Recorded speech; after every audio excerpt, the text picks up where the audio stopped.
Welcome everyone to the third installment of the New Agents Trend series, a series of online conversations hosted by Phocuswright exploring the impact of generative AI, autonomous agents, and digital ID on the travel industry. In part 3 today, we're focused on the impact on travel distribution. I'm Mike Coletta, Senior Manager of Research and Innovation at Phocuswright, and I'm joined by my co-host today, Norm Rose, who is Phocuswright's Senior Technology and Corporate Market Analyst, as well as our three panelists who I'll introduce in a few minutes. And I just have to take a moment to thank Norm since he's retiring this year. And if you don't know him, all you need to know is that since 1997, I believe, his website has been traveltechnology.com. And he's been very much a mentor to me and done so much phenomenal work for Phocuswright. So, Norm, thank you for everything. Rest assured you'll be missed by the entire Phocuswright team. And now the quick background on these online events. We're holding 5 of them this year, every month or two into the fall. And they align with the 5 topics in our Travel Innovation and Technology Trends 2025 report, which published in early February and is available for free on our website. For reference, part 1 was in March, was on the impact of on company operations. Part 2 in April was on the impact on the in-destination experience. Then part 4 will be in July on the impact on travel marketing, and part 5 will be in September on the convergence with digital ID. And you can catch all the replays on YouTube. Now, before I introduce our panelists, I want to take a few minutes to set the stage and provide some context for the discussion. Beginning with some of our most recent survey data from the last couple of months. This is general usage of Gen AI among travelers across the US, UK, and France. And we see that from 2023 through current, usage is spiking up and has now cracked the 50% mark in the US for 2025 on those red bars. So this is just to establish that a lot of travelers are now using Gen AI. And to set the stage for autonomous agents, I have to mention the launch of Operator by OpenAI in January, because I'd say it could reasonably be pointed to as the official kickoff of the agentic era, given how influential OpenAI is. And I have to point out that so many of these product launches from AI companies have featured travel planning prominently, because it is a complex, fragmented experience. And now they're starting to directly target travel booking. So the first thing you see at the top of the page in the announcement is an example where a traveler is saying, "Find and book me the highest rated one-day tour of Rome on TripAdvisor." And it was just as of April that ChatGPT took the step of integrating shopping right inside the platform. And they're starting with the purchasing of simple products, like in this case you see a coffee maker. But that leaves us wondering how long until the purchasing of travel is directly integrated, which, as we all know, is more complicated. And we have to jump to Google because they announced a bunch of relevant updates just the other day at their annual I/O conference that should really help agentic search go mainstream. There's too much to cover, but quickly they're finally embedding conversational Gen AI into search results, including deep research capabilities. And they too are embedding shopping and payments into the search experience and personalizing results with personal information like from your Gmail or your calendar. And they announced that agent mode, their equivalent to Operator, will be coming soon for the low price of $250 a month.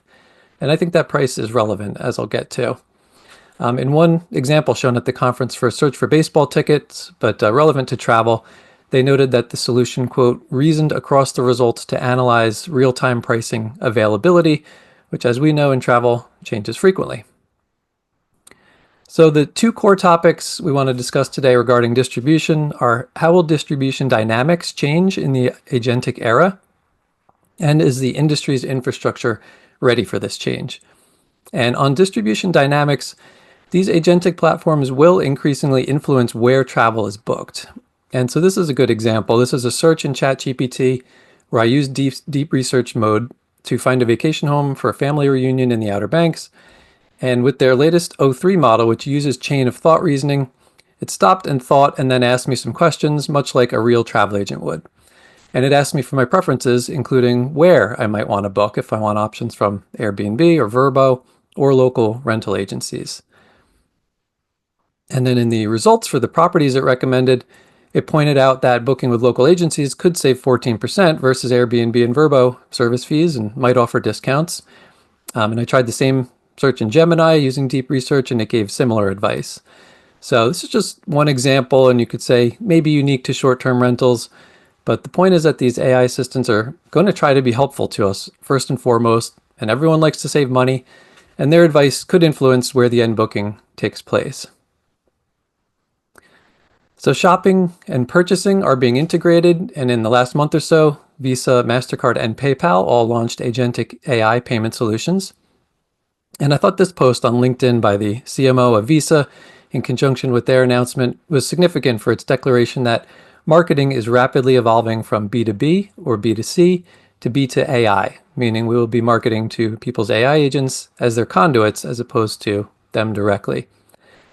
The agents do and already are doing a lot of the browsing for the traveler. So they can search hundreds of websites in a few seconds, something we could never do, but they'll certainly use APIs too and could communicate with the AI agents of travel sellers. And a lot of this could be done through model context protocol, which maybe we'll have time to cover in our discussion. But once the traveler is happy with the options, they could say, okay, go ahead and book it all for me. And that's the connection to digital ID, which will have our personal information and ID documents and payment information securely stored and able to be acted on by the agent to complete purchases without our intervention. As to the question of whether travelers really do want to book travel using Gen AI, in those recent surveys I mentioned, we did ask about interest in making bookings. And there is decent interest among travelers in booking both within a Gen AI platform, once that is an option, and to let an autonomous AI agent or assistant-like operator book for them on the web. Right around a third of travelers across the US, UK, and France say they agree or strongly agree that they would do these things. So I think that leaves us with the question of if and when this is happening, what will influence who ultimately gets that booking? And this is where that $250 a month for Google's agent comes in. That's a lot of money for most people, and I expect it to come down. But if I'm paying something substantial upfront for an extremely useful general AI agent, will that agent still need to monetize purchases? Will it need to be influenced by ads or commissions or by selling my personal data? Or could it be free to act truly in my best interest? And I would think its main goal should be maximizing value for me. So if I'm a loyalty member with a core, I should probably book there. Or if I've always booked with Booking.com and I like their Genius program, I should probably book there. But I think this is a particularly big question mark for travelers who aren't loyal already. And then on the second point, is the industry's infrastructure ready for all this? I think Eric Blatchford, who many of you probably know is on the founding team at Expedia, framed this really well last November at the Phocuswright conference. So I'm going to play this clip, and this is sped up a little, FYI. The outlines of a world in which everybody is represented out in the technical world by an agent. Those outlines, I think partly because all the leaders of all the big AI companies are talking about it, that's becoming sort of clear. It's still very difficult to understand, well, what does that mean in terms of interaction with all the service providers out in the world? I mean, one of the things that I believe, with absolutely unencumbered by any data or evidence, I do think that this new world where everybody's represented by agents is going to be the catalyst for a complete revamping of the travel tech stack, all the way right down to the PMS, to the GDS. Okay, so take it from him, if not from us. But that does bring us to our panelists for today. We're thrilled to have with us 3 executives who are actively involved in distribution, representing the perspectives of a supplier, an intermediary, and a tech provider. So in addition to Norm and I, we have Julie White, who's CCO of Europe and North Africa, premium, mid-scale, and economy brands at Accor, where she oversees sales, distribution, marketing, loyalty, and the customer experience. Matthias Keller, Chief Product Officer at Kayak, who's leading the launch of Kayak.ai and much of their AI strategy. And Tom Underwood, longtime industry executive in hospitality, who's now co-founder and COO at Bonafide, a startup that's working with some major hotel brands to ensure that the information about their products and services available to these AI systems is accurate and up to date. So as we go, if you have any questions, please put them in the Q&A box. Feel free to chat. And for the questions, we'll save some time toward the end to discuss them. All right. So with that, we can dive into the discussion. And I wanted to start with asking each of you, just if you agree that the agentic era will be very disruptive to distribution. Why or why not? Did I not even go far enough in my intro, or where could it all fall apart? And how about you first, Julie? Thank you. Thank you, Mike, very much. And thank you for having us join today. I think it's definitely it's early days to understand the impact of how disruptive this can and cannot be. And I believe in the potential of AI and where it can take us going forward. It's a really exciting new way of connecting our brands with customers. And our goal of suppliers across the board of travel is to really be where our customers want to shop with us. So we know that there will be customers that will be early adopters and that will jump into this very quickly, but there will be some who will still want to connect with us in traditional ways. So we need to be prepared to be in both ecosystems. This does have a potential to be truly disruptive for those who want to leap in and jump into this way of booking with us, because it marries the scale of autonomy of online booking systems with the advisory and expertise of a true travel advisor. That something is then it's going to be how much do those who experience booking through these tools and through this type of AI, how much do they end up rendering and trusting the information that it generates to them? Do they trust the information is unbiased, as you mentioned previously? Do they trust it's in their best interest? And do they trust that they're really truly getting the value for money that they're looking for in their choices? And I think that's where these new tools have to establish that trust first. And then we'll see where it goes from there. Absolutely. Very much about trust. How about you, Mhm. Matthias? So if I'm breaking down the changes, I think there are a few streams that we have to follow. So first of all, there are a couple new players who are setting up a new front door to the internet, and I'm thinking of ChatGPT and Perplexity here. But furthermore, there is also the new modality that is not just about being in a chat window, but we now also have these changes that, for example, as when I go to kayak.com, I basically work with 10,000 results. And when I go in a chat interface, I get 3 recommendations. Sure, I can get another 5, but we already think a lot more about personalization and trusting that system to really nail it within these 5 results instead of having me do the work. And when we talk about like who does the work, when we think about agentic, we now go really over into giving control to another system of making that choice for me, of making the booking, maybe just like handling it, maybe really making the pick. And it's really interesting as a supplier, I really now have to ask the question, why me, right? So what content will I need for the agent to recommend my flight or my hotel or my rental car to the person who is right now trying to book? From our side, we really believe that personalization will help the consumer to find the best choices. And I think what brings me that as a supplier is that I really have to make sure that the system understands everything about my offering, because personalization only works from the 2 sides of I need to know the preferences of the consumer, but I also need to know the offering of the partner. So do I think it's disruptive? It's definitely changing. I think the rules of the games change, but I still, nevertheless, we're going to use airplanes and stay in hotels. Mm-hmm. Yeah. Yeah, it'll be a process, as people adapt. But it sounds like you're both pretty sold. Certainly there'll be some significant disruption. Tom, I assume you agree? Think it's going to be dramatic disruption. It may not be immediate, but if all you're looking for is finding the best hotel with low price dated search, then Kayak is probably the perfect interface. If things become different and you can actually shop for a room type / hotel combination, or even attributes within a room type at particular hotels, and it's no longer just a dated search where you're seeing a set of hotels with a given price, that will be the change. Yeah. Norm, any thoughts? It's interesting you mentioned, Tom, about attributes. And I think that we've been in an environment that's been very price driven. Yes. And I think all the suppliers are trying to differentiate themselves through attributes, whether it's NDC on the airline side or attribute-based pricing. So I think that's a great point. Well, go ahead.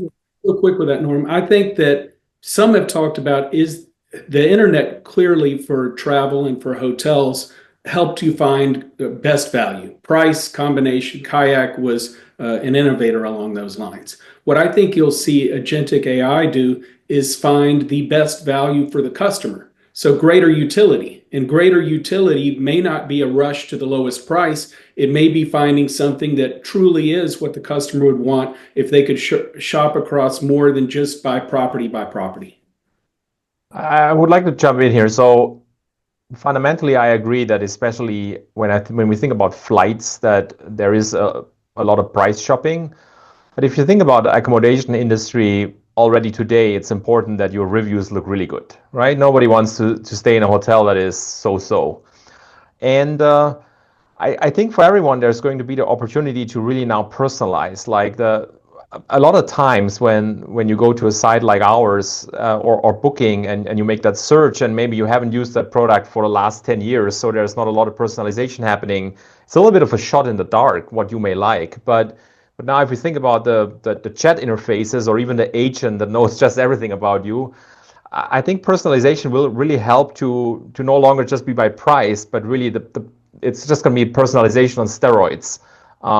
Really showing you that content. You still may want to have a good deal, but you're willing to probably spend more because we just now suddenly understand that gym really matters to you.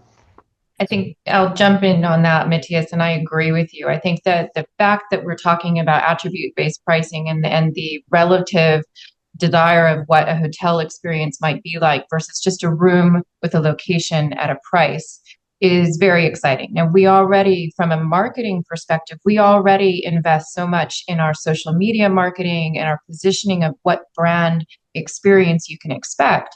And we do that very actively in engaging people to know the brands, understand the value proposition of each brand, and to engage their desires with that experience. What is exciting, and I think the reference of marketing to AI is very relevant, is that now you have to position your marketing not only to the human eyeballs that are looking at your social media platforms, but also to the AI that is rendering that information back and helping to match the desires of the individual with the representation of those brands. That's where it gets also very exciting and very interesting in how we work with our agencies and how we plan our media spend. Yeah, Right. I want to get into how to prepare.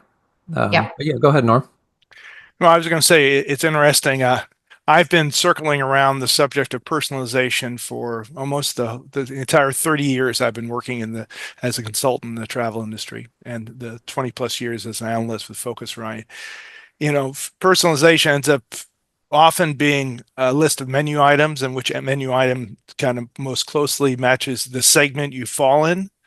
And we really have never had true personalization. And I think that, some of the comments about your behavior and your personal agent knowing you so well, and even just the idea of a conversational interface helps extract a little bit more information about this. So it is very exciting. The question does lead to who's going to be generating or who's going to be providing these agents to the travelers. We have a big push. There's going to be millions of agents between Microsoft and OpenAI and all the various players. They're all releasing agents into the marketplace. They're kind of fighting for that personal agent space. How is that going to coexist with agents provided by travel intermediaries and travel suppliers? How is that ecosystem going to evolve? What do you think, Tom? I don't know. So, and what I mean by I don't know either. so what I know that suppliers need to be prepared relative to a lot more granular information than they did in the past because the questions are going to be more nuanced and you're going to be doing something other than just trying to figure out which property. And so along those lines, agents will evolve, whether it's going to be agents from the OTAs, agents from the brands, or new agents that are disrupting, or the LLMs themselves. I know the travel tech stack has to change, and that's why we're building the pipes, but who's going to win on the other side? That's up to the agents. Matthias, what do you think? So in a way, I think about this conversation as the department store versus the mom and pop shop. But then when we bring Amazon.com in the conversation, it becomes a bit trickier. When I'm thinking of travel as such, so there is certainly going to be the value of brand, right? Maybe really just hopefully want to use kayak because you really like kayak and you have all your trips there and you have many reasons to come to us. But at the same time, I also building a travel distribution is a large undertaking. And I'm not saying like certainly Microsoft, OpenAI, these are all companies who have any resources of the world, but it's not, at the same time, it's not just running the operator, right? Operator is an impressive technology example and computer use is great to make any content bookable. But if you could get an API, you would take the API. And so from that regard, I definitely we see everyone always being interested in travel. I mean, Google Flights is now I think over 10 years old, right? This is has been around forever, that interest that everyone likes to travel. We have to see how deep they all want to go in the tech stack and where they rather want to hand the process over to someone else. This could be on an agent to agent kind of fashion. This could be in a click out type of fashion. It could. There are so many ways how they may integrate. I think the bigger question here today also is that we have not seen yet. Well, we have seen the $250 a month that Google charges for the new Gemini agent, but outside of these subscription models, we also have not seen really the monetization models yet. And I think this is going to be really interesting. And on the other side, on the supply side, again, is the question, like we all know how the special travel hotel advertising products work with, auctions and bidding. It's also like very open. How would the agent prefer this or that once, let's say, OpenAI would fully go into travel distribution? So I think there are a lot of unknowns, and how we see it, just our own perspective is that we launched Kayak AI because we think not playing in the space is not an option. We don't know yet who will win, and we do everything that we are part of the winners, but we definitely know we have to play. So Julie, let me shape that same question a little differently for Sure. you. So in all the years I've been in the travel industry, we've seen suppliers be slow to react to change, or they create something like when the airlines created something called T2, which was supposed to be Terminator 2 to kill Expedia. That was Orbitz. And then now who owns Orbitz? The OTAs. So how are you, as primarily a franchisee organization, are you going to be supplying the agents as the brand, or are you expecting individual hotels to be providing agents? Where is the split between brand and individual property? Well, the individual properties connect with a brand such as ours are for the platforms on distribution and our ability to render their hotels into the distribution ecosystem. That's a core value proposition to owners that we represent. So we are there to really connect those hotels into those distribution systems through our central reservation systems that connect to the PMS. Of course, the key connector to all of this is the content and the quality of content that we render from the hotel level through to our systems that what gets displayed and distributed. So the question that I have really is, as we connect with different AI capabilities, it's the how much complexity is it to speak their language, and how many different versions of language will exist.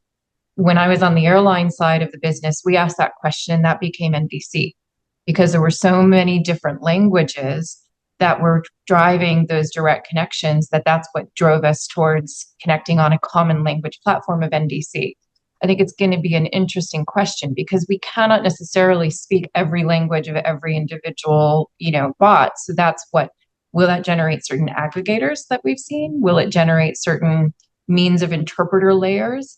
That's an interesting question when it comes to the stack that we're referencing. How do we speak to so many different platforms and potential AI agents in their own language? Don't know. I don't know that yet. Well, we certainly need some type of standards. I think it was described at the panel that I moderated at the conference that there is a vertical and a horizontal view here. So the vertical view is the very deep knowledge, all the generative AI engines that understand how to book travel. The horizontal layer is the communication layer, and whether it's MCP or some other protocol that emerges, there has to be a common way for different agents from different companies to be able to interact with each other. So that has to emerge. So Matthias, you kind of hit upon the key brand that we want to discuss next, which is Google. I guess about 10 years ago, or a little bit more, our founder and my friend and mentor, Phil Wolf, came to me and said, "What do you think, Norm?" And I forget what the choice was. It was something that had happened recently in the industry versus Google acquiring ITA, which is going to be the most seismic change in the way travel is going to evolve. And I said Google ITA to him. Now we see this as part of the Google experience. How do you feel the evolution of Google, and particularly the travel planning tools and the agent tools that they're developing, how is that going to impact distribution? Matthias, since you started with mentioning Google, would you like to elaborate on that, please? Yeah, look, I mean, Google always has been playing this very well-balanced path of how much of the delivery they want to do themselves and how much of the delivery they want to give to others through their click auction, right? And for example, I don't believe that right now you can book anything directly on Google. It all is referral traffic to others. I think it's a very complicated organization. It is. I can only speculate as much as everyone else, but certainly what we have seen is that AI mode is right up the alley when it comes to agents and also travel capabilities. They definitely have a lot of capabilities in terms of real-time pricing and availability, same as us. Even some advantages through their ITA purchase that you mentioned. At the end of the day, I abstract it now as at the beginning. I think this is the new player component, right? There is competition through ChatGPT, who I consider as a new front door of the internet, and it will be a fight about offering the user reasons to go direct, so to speak. By offering the better product, the better depth, the better personalization, maybe the trust, the data they have with us, the loyalty they may have with some of the vendors. And I think it's similarly right now to where do you find your flights, right? There are many places out there, and you have to make you make your conscious choice where you like it the most. And this will probably be similar when we come to agents. We will see. I could see that maybe an agent locks you more in even than you're locked in today into something. But I'm hoping that then, especially with MCP, that even on the, let's say, Google agent, I may have a choice when I do travel questions to give a preference where I would shop for my travel. So it's all very open. It's going to be very competitive within their well-balanced act. And yeah, curious how that goes. As I was saying, like I think the only option here is to be early and to play to win. Do you feel like Kayak has an advantage here when it comes to some of the direct API connections you have? I mean, you can send a booking to a supplier direct. In fact, when meta search was first introduced, we all thought that was going to be the model. We thought that meta search was going to be breaking the OTA hold on distribution and send things directly to suppliers. It turned out to be the opposite. The OTAs embraced a meta search, even owning meta search now. Do you feel like that this will help invigorate this the direct connections, particularly you have the NDC connections, you are actually going right into that supplier inventory. Is that going to give you an advantage and being able to then have a booking? If you have a booking that is going through Kayak, but actually ticketed by the airline or reserved in the PMS of the hotel, versus going direct to what's the difference? It's still the booking is still controlled by the supplier at the end. Absolutely. So this is a great point where we think that we have definitely an advantage thinking of agentic. So in our Kayak for Business product, which is a corporate travel solution used by some of the largest travel spenders in the US, direct NDC bookings are already a reality. And it's amazing in terms of like you make a change on Kayak and you immediately see it in the airline app, and you make a change there and you see it immediately. It's fantastic, right? Not only talking about economics and who is involved, it's just from a technology perspective, it's fantastic. One has to see what can come to what consumer group at what time, but we also definitely think about AI and an agentic interface for corporate travelers who are also bound to using our solutions because that's where all their rules live, that's where all their organization lives, and so on. But yes, we also definitely think that there's a head start in agentic from a perspective that if we would, when we start to do bookings on let's say Kayak AI, which is on our roadmap, or any other agentic interface, we would not start with an operator. We would certainly start with direct integration. It does not have to be NDC. We also have API integrations with the major OTAs around the world. But this is definitely where we see a head start compared to, let's say, OpenAI. That being said, absolutely aware that, giving resource and time, they may prioritize getting direct connections too, right? Like nobody prohibits OpenAI from developing against NDC. But at the moment, I definitely see a head start there. And it's a great way. As you said at the beginning of your questions, you may even wonder if, yeah, we definitely think that meta search in the AI move is probably going to become more transactional, with a lot of the customer support element being served by the bot. Interesting. So, Julie, when we were talking about Google, and obviously the OTAs and meta search, they spend a lot of money on Google. I'm sure Accor spends money on Google. Do you Yes. see a stronger relationship with Google as they deploy the agentic AI, allowing more direct bookings? It's a great question. And I think that's something we'll have to learn and work with Google to understand how to render our search data in a way that it will read properly. It's something that we're just starting to learn and explore how to work within that. I think it's going to also be how much do we, within a limited budget, how much do we start driving in that direction, and how many customers are starting to engage with it versus using the traditional sorts of form of search advertising with Google today, because that our budget is limited, and we don't have the same budget that some of the other players in that search space are investing. So it's really around the trade-offs of how much is this new way of connecting with customers starting to generate actual conversion and bookings to us, and driving that actual revenue. And it's the attribution that we have to be able to track as well. Understood. Tom, I'm sure you have some comments on that. How do suppliers get ready to interact with the new Google? 100%. And first, go back to Google. Google dominates search right now as the front door for everything. With LLMs or AI, you're seeing a dispersal of the front door again. So between the Anthropics, Llamas, ChatGPTs, etc., it's not just Gemini or Google anymore. Now, to Matthias's point of the advantages of having the plumbing in place, being able to facilitate many things, I don't think you're going to see Google become a merchant or an agent. For the last 25 years, they've avoided it. I don't think even Gen AI is going to have that type of an impact. They do have an advantage of a lot of pipes, just as Kayak does, or a lot of connections. I honestly don't think you're going to see OpenAI or the Llamas build the things. I think what you're going to see is the existing infrastructure will be augmented to support Gen AI.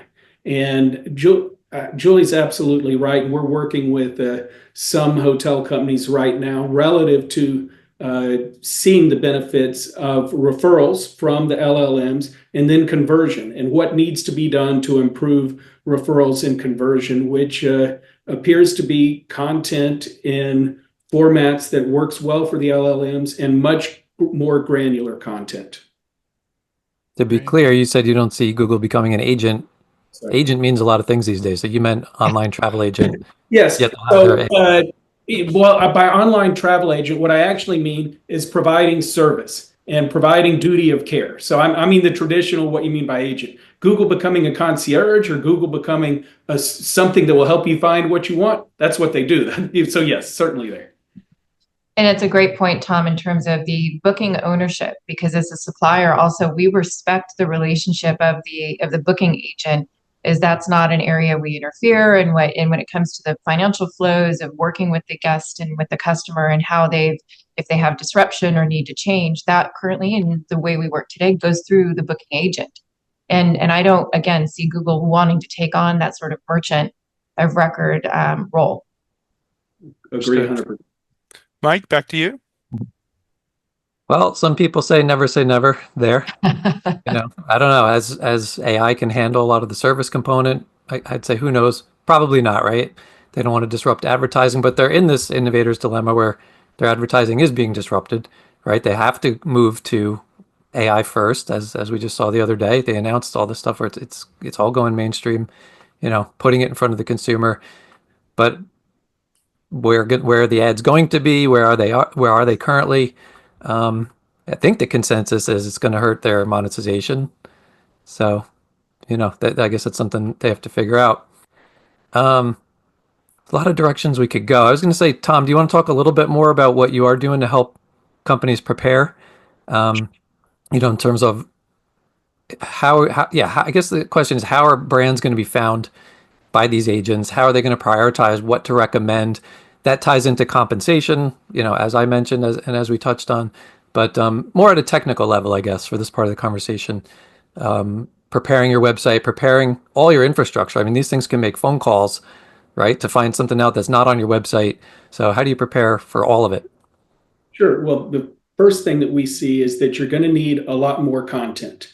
So having the information so right now on a website, say Marriott.com or Hyatt or wherever, it's designed for humans. So you see lists and you see that the hotel has a pool, it has complimentary fitness, etc. The questions that are coming in through the LLMs are much more granular about what you can do with the pool when it's open, etc. And to prepare for that, you need thousands of pieces of information, not just a few, but you need to do so in a way that does not disrupt the consumer experience.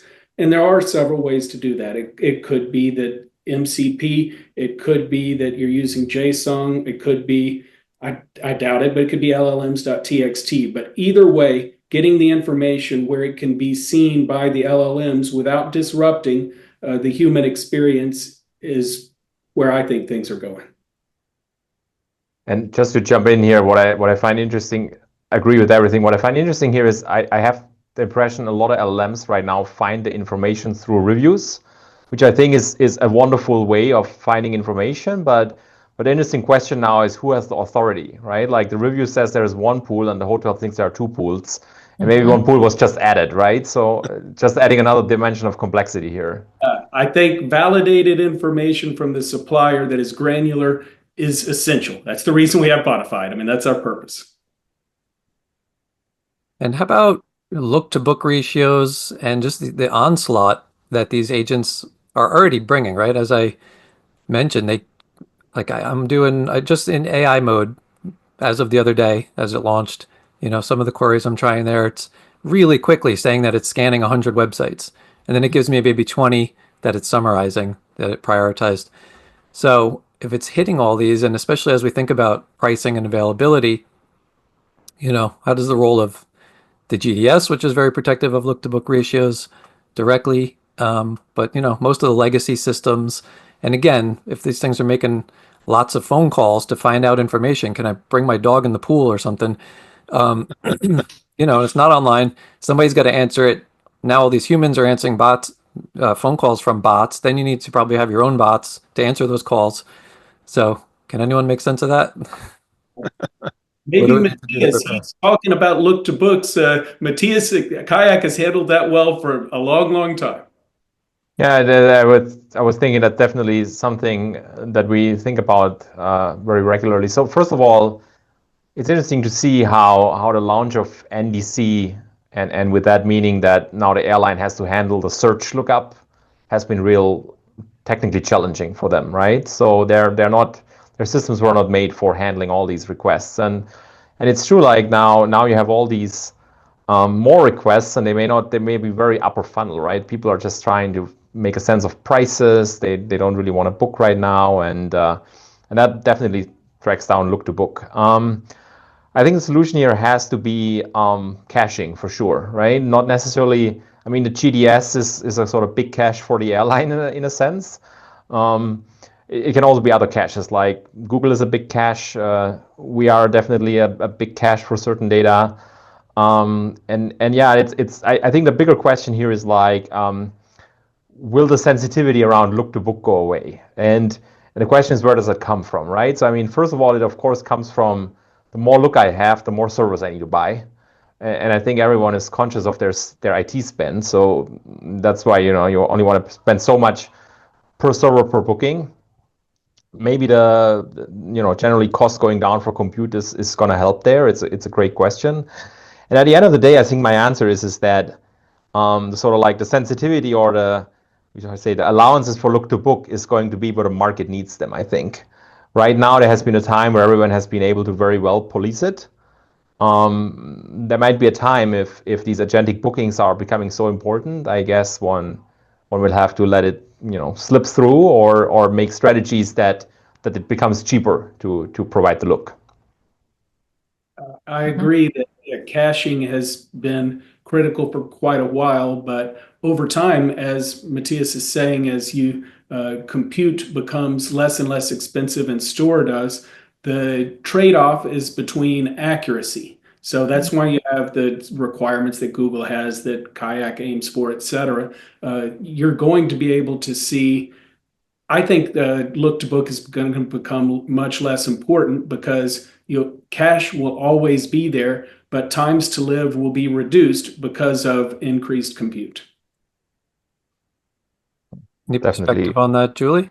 Yep. I think, I'll admittedly jump out of the deep technical aspect there of the look to book and also look at it again from a content perspective. One of the roles that we have as a brand house is managing the content of our individual franchisees and the individual hotels. And as the points that you've made, I think Tom has made a couple of times, is that the content aspect is going to get a lot more detailed and a lot more specific and a lot more relevant. And you were also beginning comparing that to what the areas of reviews are also saying from customers in terms of their experiences.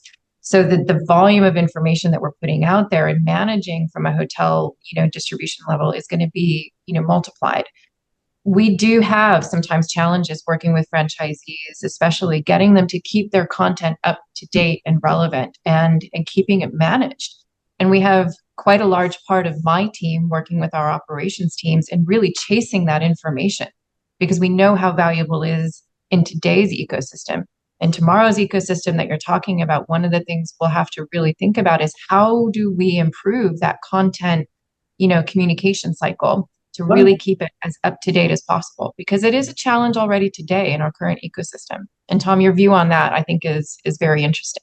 Well, one way that perhaps you could be assisted is with the LLMs. So you could actually take all of the information from the LLMs on your content, create some mechanism to say, here's what the LLMs say you have for content, and then have your franchisees validate it. So you could actually use the LLMs to shortcut getting all of the content. That's what we're trying to work on.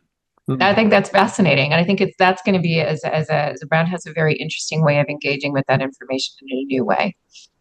So Tom, I wanted to build upon what you said about the change in infrastructure, and you were implying that the core infrastructure, so the PSS for the airlines, the PMS for the hotels, perhaps the CRS for the hotels as well, are going to have to change, because I love the swimming pool example because I swim laps. So I want to know whether I can swim laps in the pool, or is it just going to be a kiddie pool, and I won't have an opportunity to do that. And I never can find that out in the current systems. So we see new PSSs coming in the market from Sabre and from Amadeus, and we see some transition plans for that. As far as PMS, we see a growth of PMS in the cloud. So I'm just wondering, where is that infrastructure going to come from, and how quickly is that going to be implemented in order to kind of meet this wave of agents coming down the road?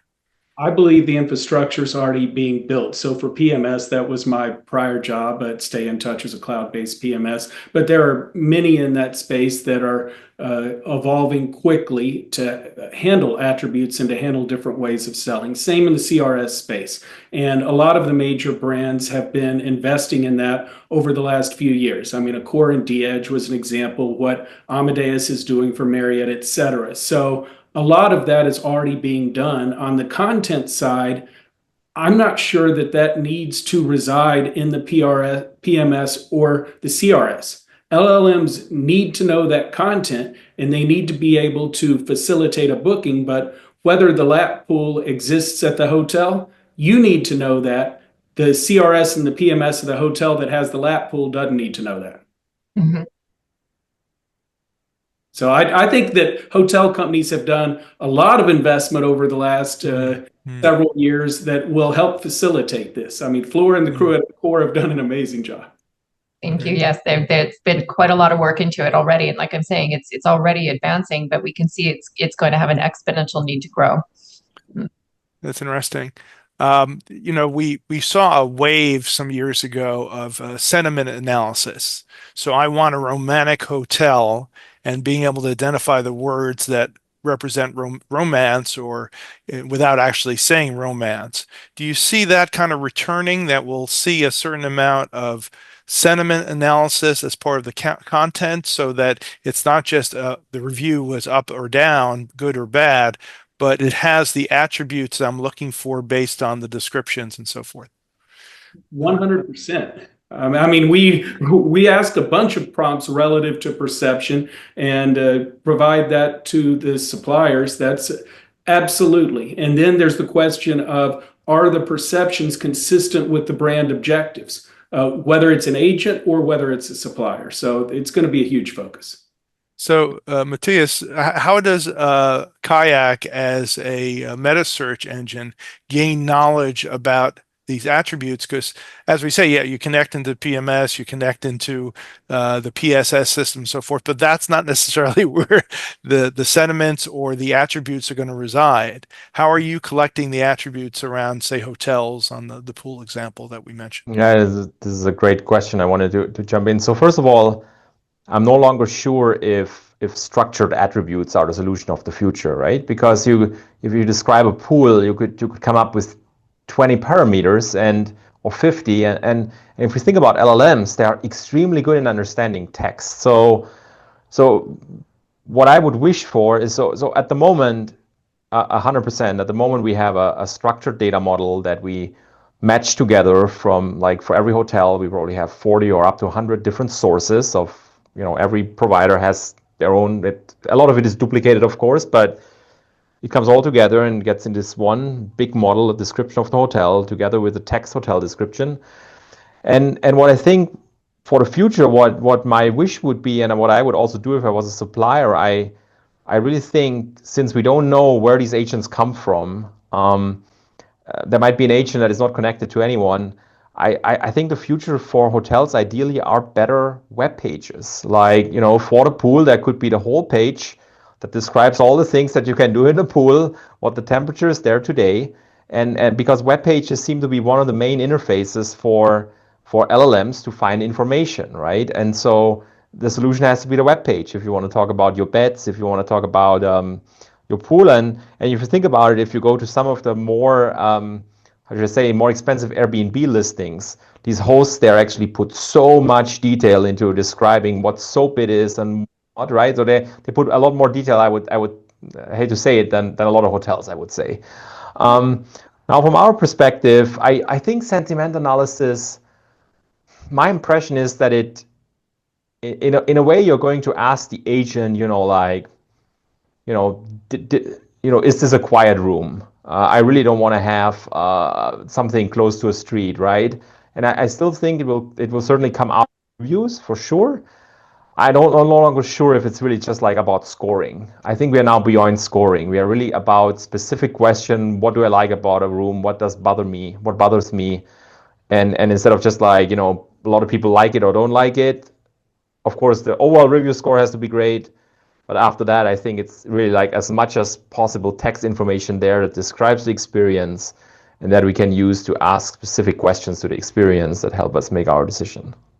And it's it's an interesting point, Matthias, on that, because that's going to rely on a lot of user-generated content in the reviews themselves, and in the experience. Those who experience it will actually be given a voice in a sense of where you take that information and the specific feedback. And then there's the validation of how much of that is genuine and how much of that is trustworthy. And so that's where it comes back again down to kind of what I said at the beginning of the conversation is how much will consumers truly trust the information that's being rendered back to them? And do they find that the information they're viewing is reflective of their own personal experiences in the places that they've stayed? Yeah.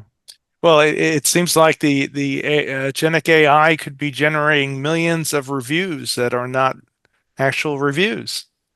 And That's one of the risks. Yeah. that seems like a big risk. Mike, back to you. We're getting towards the top of the hour, and I smell a digital ID angle coming in, which we don't really have Right. time for. But I think that's where digital ID could solve some of these problems: verifying the traveler, verifying the business, who's real and who's not. That's going to be true for, should I allow these millions of bots to scrape my website or not? Going to be very relevant. And we'll have a discussion. I think, Norm, you and I are going to do that together, right, in September, where we really do dive into that. Given we're getting towards the top of the hour, Julie, I know you have to drop right at the top. There was one question from the audience that was directed to you, so let's try to just cover that one. Cannot pronounce their name, but they said, Airbnb very recently declared its intention to be the ultimate travel agent. What's the chance for suppliers like Accor or for their loyalty programs to go towards this path by offering activities and other services with the help of branded Gen AI agents? Well, the good news is Accor especially is already founded in the experience space. We've been already targeting our loyalty program towards augmented hospitality, which includes the use of our points to be able to participate in unique experiences that we have through many of our sponsors that we work with and our partners that we work with in terms of sports, in terms of concerts and events and things that we participate in as part of our program. So we're in many ways, we're bringing that experience already to the stay. And when you work through our website, you can see that, and work through our loyalty program as a member, you see that. It's now generating that and rendering that even more effectively than we do today. We already render those experiences near hotels for members already in our app. It's bringing that up more proactively, and bringing that to potential non-members so that they see it before they make their choice of their stay, so that they can be coming closer into our loyalty program. Does that make sense? Yeah, good to hear the vision there. Mm-hmm. How about just really quick, again, Matthias, Tom, if you can stay on, Norm, we'll do some audience questions after the top of the hour. But just kind of final statement on what do you think travel distribution will look like in 5 or 10 years? It's all speculation, but I think that's what a lot of us are just looking for clarity. What are the kind of the factors that will shape things one way or another way into that vision? So if anyone could jump in. Sure. I think travel, the customer will be able to find what they want. Norm will be able to get his lap pool easily with confidence at the hotel he's going to. Those who want to have quiet rooms will know what's meant by quiet, and they'll actually know the decibel level if they care for that much detail. So the nuances that will be available through LLMs as providing the information, it's going to be amazing. And because of that, the ecosystem is going to make more money, meaning the hotels themselves are going to do better because customers will be able to match what they're looking for more precisely.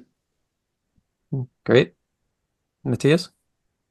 I'm wondering, I'm definitely thinking that we will see more agents for all kind of phases of life. And I think one great outcome would be that we really think about agents as kind of like, a shopping mall of agents, or that we, I don't think it will be great for us as a whole if, all our transactions everything we do is going to stay on chatgpt.com and google.com. I think we want to have the breadth of the internet and different places to do things. But it will probably be more agentic, right? And it's unclear if, will it ever be virtual reality and we have avatars to go through the village. That's kind of creepy as well. But I assume that I expect that things get more agentic, more personalized, that we still have different places for different kinds of transactions, like, buy a book, get an insurance, whatever it is. And that we will eventually, the big lift for us should be that we spend less time on the chore of running hundreds of searches to finally figure out our travel plans. There's certainly the utopia and the dystopia visions out there. So you guys are both utopia. Julie, also utopia, right?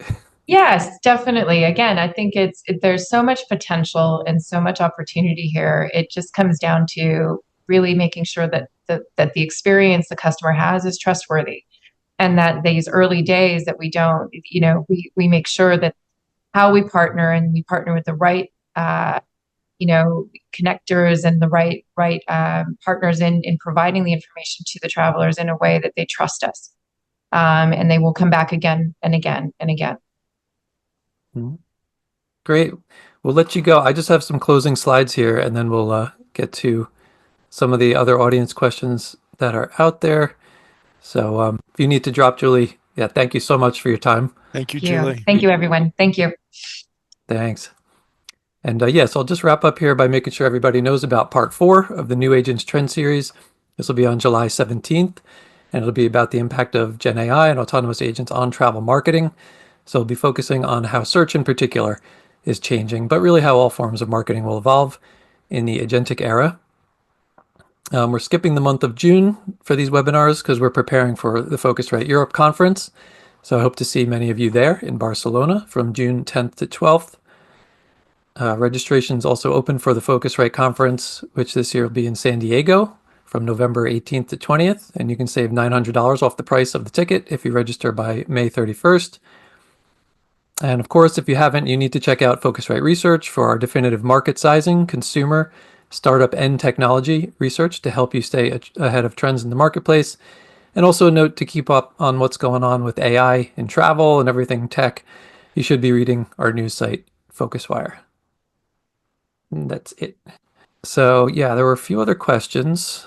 Let's see. Beatrice asked, have any of you engaged with the Selfbook and Perplexity partnership? Does their work suggest a way for independent hotels to protect some of their direct bookings? Matthias and Tom, maybe each of you would have some thoughts on that. I haven't tried out the experience myself yet. I actually tried to find it, but I wasn't sure about the content parameters. I'm a really an avid Perplexity user. Haven't tried that one out yet. It's interesting, right? It definitely shows that, especially Perplexity is extremely transaction focused. They were the first to have general shopping there together with Walmart. So definitely, yeah, curious to see where they're going to go and what they're going to offer. It's definitely early days. Yeah, I tried it and it felt a little bit lacking, honestly, in terms of, I think you need the right balance of just filters that you can, filter things quickly, the images, maps. I think we have just a long way to go. And I don't really understand why it's so difficult. Maybe even you guys can explain to merge some of the traditional elements of travel search with the conversational interface. I'm actually really curious about that, if either of you have perspective. Yes, the traditional approach was designed around selecting a property, not around selecting something within a property. So therefore, can it work well to distill which property, like where you get your lap pool, to go back to that? Sure. But if you want a room that's more than 300 square feet on the top floor that has windows facing two directions that open, it cannot do that. So it's actually going to have to get down to more than just the property level search in order to be able to do it. And that's a big lift. Kayak, Booking, Expedia, etc., and Google have all been working on search relative to property for decades. Search relative to room types is going to be a lift, and then search for something more than a room type property combo, getting down to attributes, is going to be an even greater lift. Mm-hmm. Yeah, that's a good point. But so Matthias, on kayak.ai, I guess maybe it's just me, but I think, I should have a conversation for the parts that make sense, but maybe entering my dates is easier in a date picker that I'm used to doing for the last 20 plus years. You can tell me where the hotel is, but I'd probably like to see a map. So can I pull that map up in that interface, when I need it? Can you have the videos in there? Can you have the images when I want to see them. How do you merge all that together to the ideal experience where you're really giving the consumer what they want when they need it? Yeah, absolutely. All great questions. And again, definitely early days, but let me speak about what I really like about the current Kayak AI experience out there, and also like touching on what Tom was saying. So first of all, the experience, it breaks out of the rigid layout and navigation structure of the web page. I no longer have to navigate to search for something. I can just say if I want a flight or a hotel. I can have a flight and a hotel in the same question, and I can go right into my filters, right? So I can start at the very beginning that I'm looking for a hotel for honeymoon, and to be honest, honeymoon today doesn't do much yet, but you can say that. I can give the location near Times Square with a pool and all that. And the system will respond with, there's going to be the map, a couple of properties. You can click on the properties, you get the full details page with all the pictures, all the amenities and all that. But what's really cool about it is that, so Kayak AI is built as, let's say the control chat plane is ChatGPT. There is, with all the knowledge, there's the hotel and pricing, it all comes from Kayak. So we are a tool to ChatGPT, so to speak. But then we also have the web search tool of ChatGPT, and now really quick to the pool. So I can start searching for hotels with a pool, and now I can ask questions about the pool, right? Like, can I have swim laps in there? And today we don't know that in our data model, but because we don't know, we now can bring in the ChatGPT answer. And it's a bit of a hit or miss, but for very popular hotels, ChatGPT knows actually a lot about pools. So we can start, so Tom's use case would be like, I go in there and say like, I need a hotel in New York with a pool where I can swim lapses, right? And that doesn't exist right now, 100%. And that's something that should exist in the future because people will ask that way. But I think just the fusion of the ChatGPT knowledge, the knowledge of the internet, together with our knowledge, is already, for some users, a much richer experience than our regular site. Yeah. Okay. I want to keep moving on questions. Anonymous person said, are there any players working on agent-to-agent communication protocol specific to the travel industry? There's a couple in the blockchain space trying it, but any mainstream companies working on this? So I would point out Chain for Travel, probably one of the leading players in the blockchain space, who's specifically working on this. On the agent-to-agent communication protocol, we could talk about Model Context Protocol and Google's own agent-to-agent protocol, which is obviously generic, but is there a need in either of your minds or Norm, for something travel specific on that front? I guess it would be like NDC for agents. I don't think that it is needed, meaning I think we're going to be able to use model context protocol, agent to agent. There will be tools that will be broad where you can go across multiple verticals. I also think that an open API file works the same way equally well, right? Yeah. I also think we don't need a specific one. Now, I think the infrastructure around agent-to-agent communication is going to develop and does not need to be travel specific. Yeah. How about a need for a middleware type of solution that has sort of, I don't know, it's like a cache for prices. It has a lot of the detail that we've been talking about is needed for the agents, but that doesn't necessarily need to clutter the website, and it sort of protects, the deeper GDS level on pricing. Any thoughts on that? That's what Bonafide exists for. I thought so.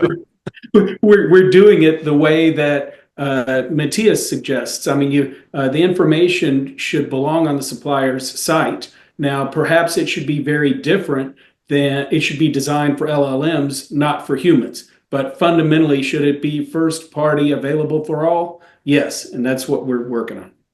But are you the layer, or are you just helping them, bolster their own assets? Both. So we also have a partnership with Common Crawl and others where we can help facilitate the information from a hotel company or any other supplier, an airline, et cetera, into where, so you need to reduce compute cost also and make things more efficient. So for static and semi-static information, perhaps it shouldn't be done with search every time into first-party assets. So we work on both. And I would throw in, I also think that meta search in a way fits into that model. I think the question is, even today in distribution, right? You might be a big hotel chain who has their own large web page and application and Bonvoy app, and you do all the distribution or a lot of distribution on your own assets. But you might be a small hotel who doesn't even have a web page, right? And so you list yourself on Booking.com, or you go through a PMS, so many ways up, right? And so my assumption would be that there will be many, like the best agents will be integrated with many places, like Bonafide, maybe a meta search player, maybe a GDS, and then get all that content accessible. Because for a lot of the content, it's still a problem. You need to get it online first. Absolutely. And in some cases, Booking.com is the front door for a lot of the small hotels, especially in Europe. So if it's there and it's working, that'll continue to be built out. There's a question about whether startups, can make a dent here. And I think about this. I've written reports on it. AI native companies really building from the ground up using AI for everything. Can they move faster than incumbents and think about really redesigning the experience from the ground up in a totally new way? Thoughts on that? Never say no, right? I mean, 2 years ago, or well, I don't have the exact time, but I don't think 2 years ago anyone talked about Perplexity, right? And they are now I think, major enough player in the search space. Now, there are certainly limitations in travel. Let's say is hard, right? Travel is also what we have learned. A lot is about brand and about marketing, but it would be arrogant to not think that someone may come by and may make something fundamentally better, so that they really get a lot of reach and distribution. And if we knew what that fundamentally better is, I think we would all build it. But ChatGPT is for me one of these examples compared to Google, right? It was just so fundamentally different and better. They spent $0 on marketing when they started off, right? And had one of the biggest launches ever. So could probably, despite a complex world, I guess it can happen always. To me, they were able to do that because of that innovator's dilemma, situation for Google. Google had the technology. It just, it's still, they have to figure out how to monetize, right? But now they're forced to change and, doing a good job, come a long way since the days of recommending glue on pizza. I mean, the models are incredible now. But how do they continue to monetize as they push the conversation into deeper and deeper into their products is an issue. And that's where I think a lot could change too, that maybe we are not even thinking of, how could a recommendation for a particular hotel or a particular airline, maybe I'm interested in this one. This one's a better fit. The AI thinks this is a better fit. Are they being paid to kind of nudge that information in front or not? Is it disclosed or not? Generally should be disclosed. But I think there's still a lot that could happen there. So having worked with many startups over the years and just knowing the ecosystem and so forth, the thing I would be concerned about if the startup is coming in thinking that they're completely innovative when they're not paying attention to what the big tech players are doing or what the existing players are doing. But if they come in with something that's unique, Bonafide is a good example of, you are a startup, right? So they're coming in with a mission to normalize the data in order to have LLM access. That is a specific niche that's being underserved. That's where the startup can make a difference. If the startup thinks we're going to be the AI agent, the personal travel agent of the future, then they're operating a little bit in a vacuum and not paying attention. And that happens very often in the startup community, as you know. People come out with ideas that are not as unique. Travel planning, as we've talked about many times in the past. So it has to be something that understands where the weakness is in the infrastructure and where you can apply something to really make a difference. Yeah, I'd be remiss if I didn't mention about a year ago, I did a webinar on, travel startups, travel planning startups specifically. And we talked about, the opportunities in the age of AI. So anyone interested in that should go watch that webinar. The question of monetization is huge. So, I mean, monetization ended up being dominated by advertising for the last 25 years. Is the future going to be advertising or subscription? OpenAI seems to be leaning in towards subscription. Perplexity, obviously advertising. Microsoft, more advertising. I don't know. It's going to be interesting to watch. Yeah, super important. Want to be aware of your time. Just last question that came in was, how are you managing and implementing human in the loop and security solutions into your agentic products? Yes. I would start here. Yeah, so I think it's crawl, walk, run. So at the current time, we only use the LLM to search. So the risk of something going wrong is basically, you get the prices for the wrong date or something like that, and not saying that we don't pay attention to safety at all, but the risk is right now low, and so we don't necessarily need the human in the loop on every query. But when we go towards agentic, I would think, or at least my strategy would be, if I started with agentic bookings, it's definitely on content that I can probably cancel after, right? So I wouldn't start immediately with a non-refundable fare. And as much as the use cases get more complex, I mean, when you go, I recently was at a startup event in New York, and there were 3-4 companies pitching.